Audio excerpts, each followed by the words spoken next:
Last week's stormy scenes were a stark reminder of the disruption that can be caused by extreme weather conditions. But according to one scientist, we should be preparing for a different kind of climate challenge in the years to come. It's claimed that harsh winters, like the big freeze of 1963, could become more common due to a decline in solar activity. We maybe need more snowplows, we maybe need to warehouse some things, we maybe need more power stations to meet the energy demands. All these things become more sensible and more economic to do if you're going to face many more cold winters. Professor Lockwood's research has been seized upon by anti-wind farm campaigners who claim his prediction of more colder Siberian winters will see a reduction in milder air coming in off the Atlantic. In other words, less wind.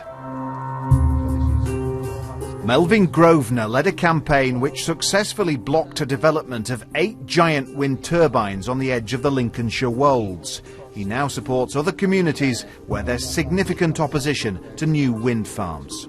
If the wind's not blowing, we know full well, as from the winter 2010-11, where we had blocking highs, there was little wind and virtually no energy produced from wind turbines. So if we're going down this route, we're going to have no energy, blackouts, lights out, and people are still going to suffer all the impacts on landscape, residential amenity and higher energy bills. But is this about science, or is this all about you saying you don't want these things on your landscape? It's a mixed issue. People will be able to cope with and accept a development or a project if they feel that ultimately it's going to create, solve the problem of potential changing climate. But if you've got the wrong technology trying to do basically the wrong thing, then obviously there's a huge problem. So with differing opinion on how to manage our future energy needs, I sought advice from a familiar face.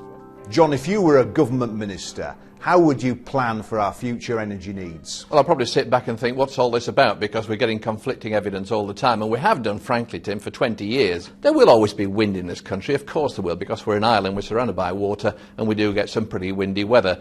I think it's a wonderful thing. I am a great fan. I am an advocate, there's no question, of renewable energy, because the other stuff's going to run out, and I think everybody's pretty sure of that. So we've got to go for these alternatives. It may not be nuclear, but it may be nuclear.